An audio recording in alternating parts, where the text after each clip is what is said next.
most men won't survive their romantic delusions, not because women are dangerous, but because men are asleep and don't know it. From the moment we're old enough to feel desire, we're told what a woman is. She's the goal, the reward, the redeemer. She'll choose you if you're good enough. You believed it, and that belief ruined you. You started playing a role, kind, polite, emotionally available, not because it was true, but because it was strategic. You wanted to be chosen. You wanted to be loved. But what you wanted was to be validated. Nietzsche wasn't writing self-help. He was writing prophecy. He saw what most men still deny. That woman isn't who you think she is. She is the mirror. And what she reflects isn't her power. It's your weakness, your abandonment of self, your hunger to be completed, your fantasy of salvation. That's why she can destroy you without lifting a finger. Because you gave her everything, your identity, your masculinity, your soul, before she even asked. And when she pulls away, when she chooses someone else, you crumble. Not because she was cruel, but because she took your self-worth with her and left you with nothing. That's the truth Nietzsche hinted at. Not that woman is the enemy, but that your dependence on her is. This video isn't about blame. It's not about women, it's about you, the man who's still stuck in the dream, the man who's waiting for someone to see him before he sees himself. But this mirror doesn't flatter, this mirror exposes. And once you see it for what it is, you won't unsee it. So ask yourself now, can you handle the reflection? Or are you still hoping the mask she gave you will finally make you whole? Stay. There is no coming back after this.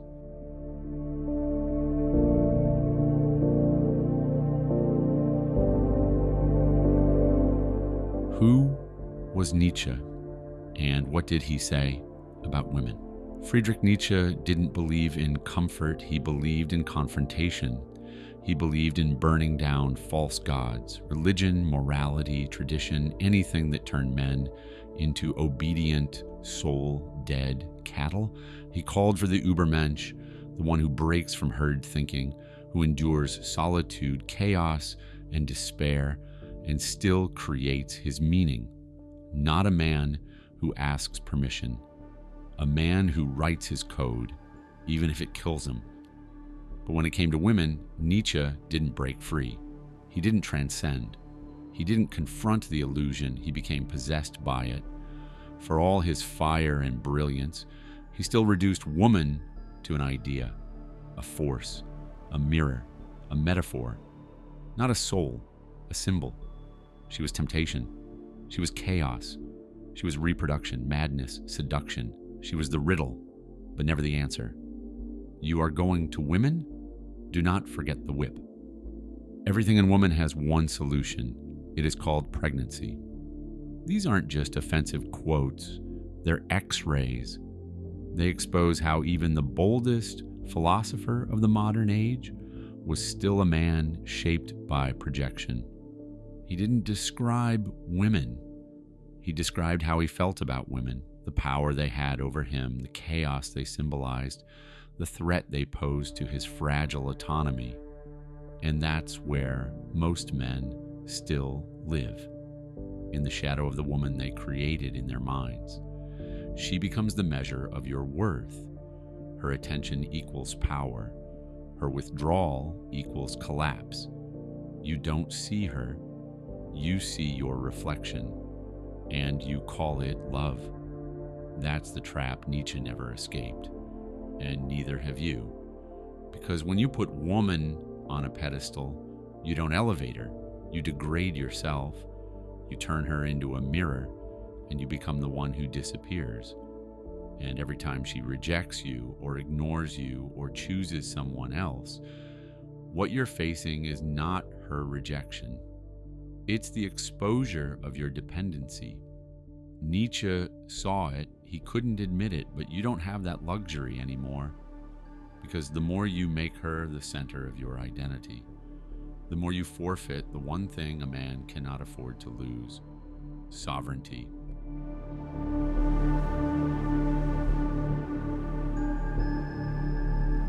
Most men don't love women.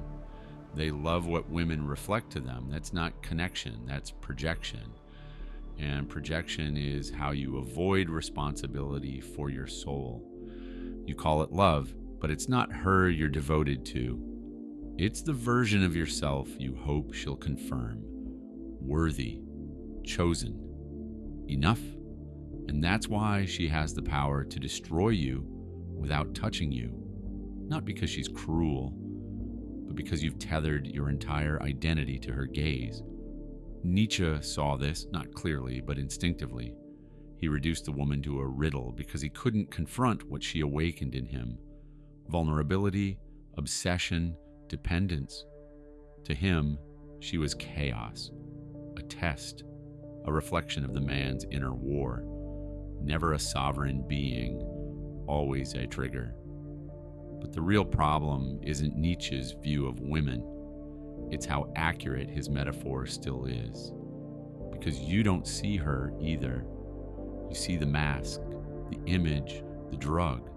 You see the one who will finally make you whole. But what you're looking at is your abandonment of self. And she mirrors that back to you perfectly. You see, women don't need to manipulate men consciously. They don't need to scheme or seduce with malice. Most don't even realize they're doing it. Why? Because they don't have to. A man desperate to be desired will manipulate himself. He'll become agreeable. He'll hide his standards. He'll shrink his voice just to remain in the warmth of her presence. He'll trade sovereignty for safety and call it being a good man. But he's not good. He's gone. This is why it matters, because men are not victims of women. They are volunteers in their own psychological enslavement. And the cost? Your direction, your fire, your edge. You were never supposed to find yourself in her eyes. You were supposed to confront the part of you that needed her approval to feel real. You are not being tested by her. You are being tested by the mirror. The question is, what are you going to do when it reflects a man who's been pretending?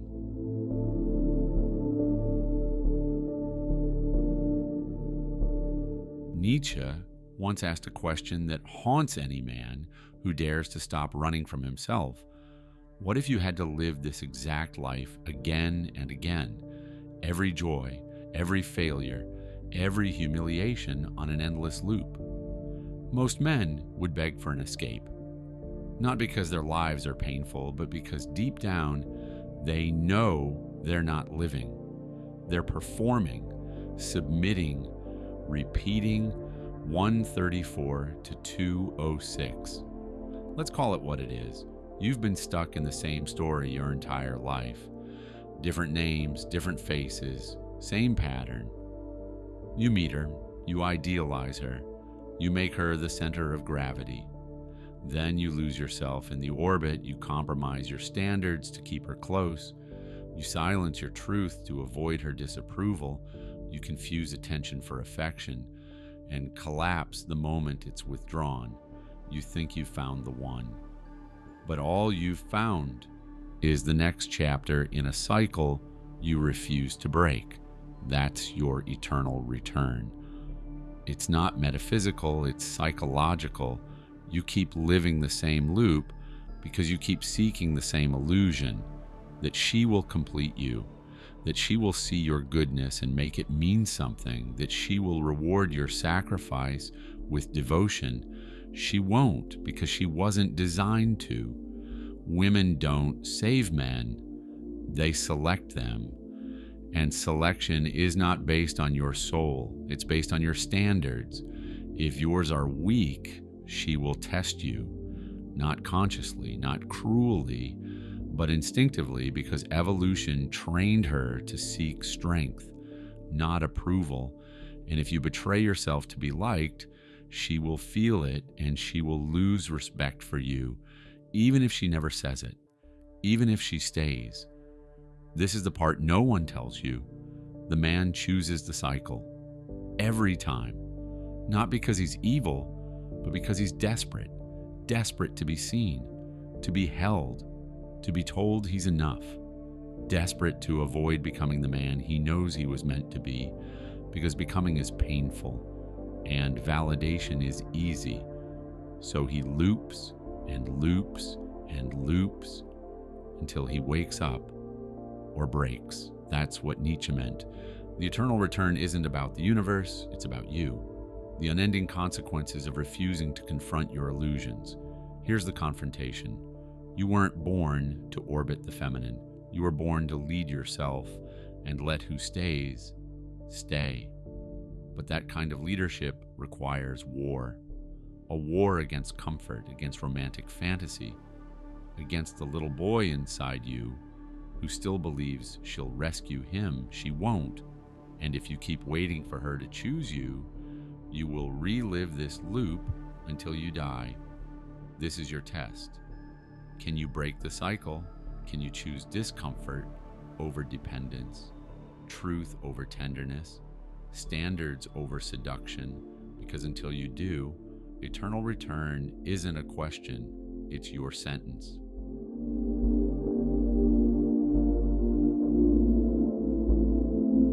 Nietzsche admired chaos as long as it didn't look like a woman.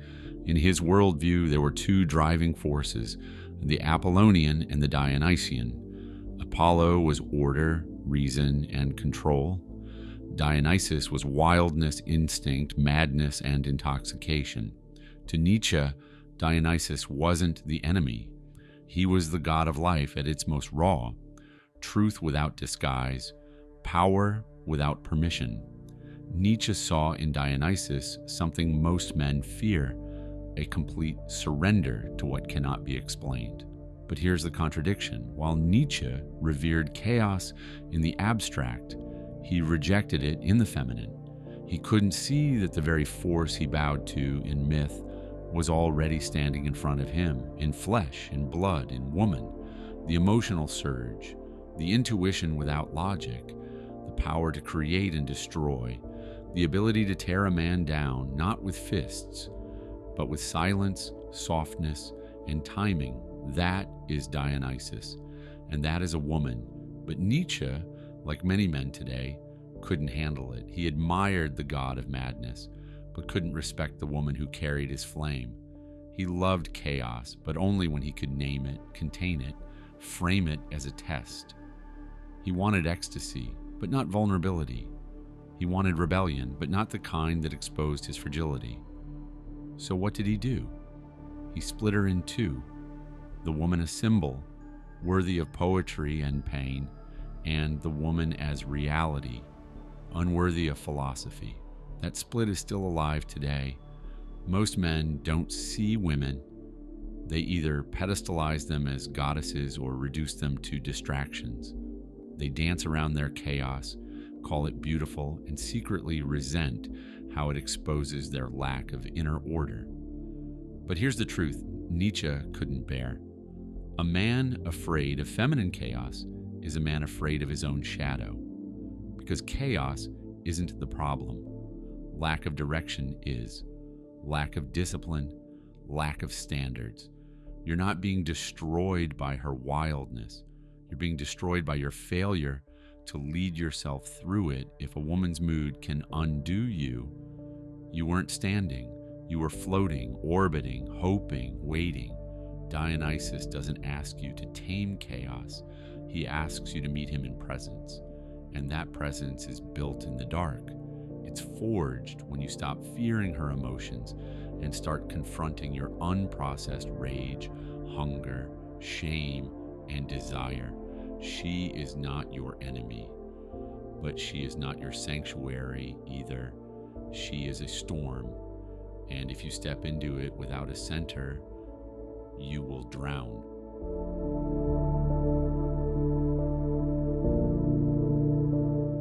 The Übermensch was Nietzsche's ultimate vision. A man who doesn't obey, doesn't beg, doesn't submit. He creates meaning out of the void. He walks alone, not to be admired, but because no one else can carry the weight of becoming.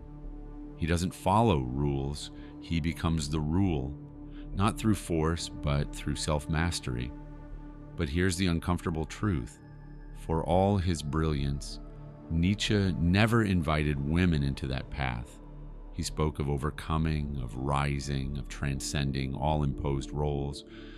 But when it came to the feminine, he left her chained to nature, instinct, and reproduction. The woman wasn't offered the Übermensch.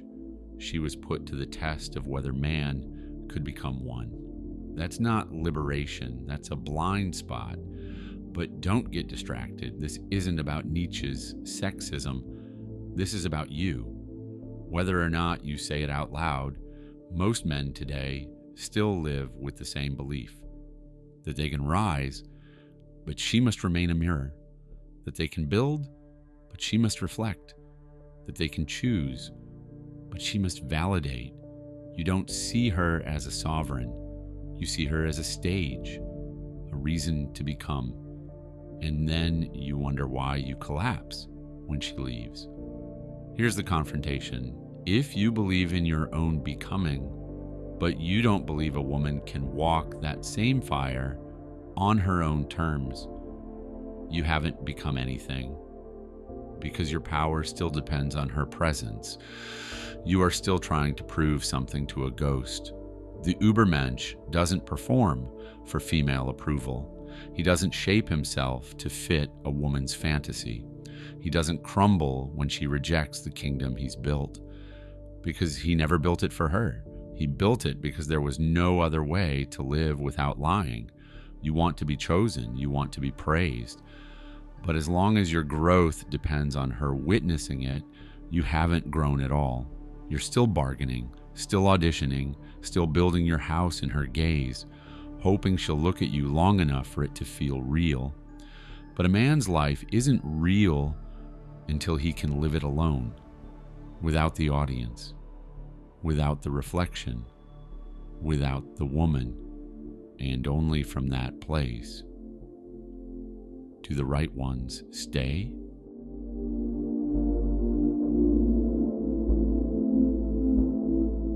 Look closely. The mirror Nietzsche handed you isn't made of glass. It's made of belief. The belief that you are only real if she sees you. The belief that your worth begins when she chooses you. Belief that love will save you from the parts of yourself you've never faced. And here's the truth. No one dares to tell you that mirror is a lie. And as long as you're staring into it, you're not becoming a man. You're becoming her reflection. You have spent years building yourself around what she wanted, or worse, what you thought she wanted. The charming man, the sensitive man, the stable man, the useful man, all masks, all lies, all the roles you hoped would make her stay. But masks don't become men, and women don't stay for men who wear them. She cannot save you. She cannot define you. She cannot give you back what you keep abandoning to win her gaze. Because here's what she is, a mirror that reflects not who you are, but who you've allowed yourself to become. And if that reflection is hollow, it's not her fault, it's yours. You let her become your source of meaning. You let her be the judge, the destination, and when she left, she took your identity with her. Not because she wanted to, but because you put it in her hands. That's not love, that's self-abandonment. Nietzsche once wrote, "You must become who you are." But that journey doesn't begin when she chooses you. It begins when you choose yourself, without her gaze, without her approval, without her reflection. You don't need to be seen. You need to see the shadow, to see the mask, to see the truth. That you have been waiting for permission, and no woman will give it to you, because it was never hers to give. So now you have a choice. Keep living in the mirror or shatter it. Stop playing the role. Stop performing for attention. Stop mistaking her for the answer to a question only you can face, because until you do, you will remain a ghost in your own life, a man shaped by silence, approval, and fear. But if you dare, if you finally turn from the mirror, you might just meet the man you were meant to become. And he doesn't need to be chosen. He doesn't need to be validated. He doesn't need to be loved to live with purpose. He simply is.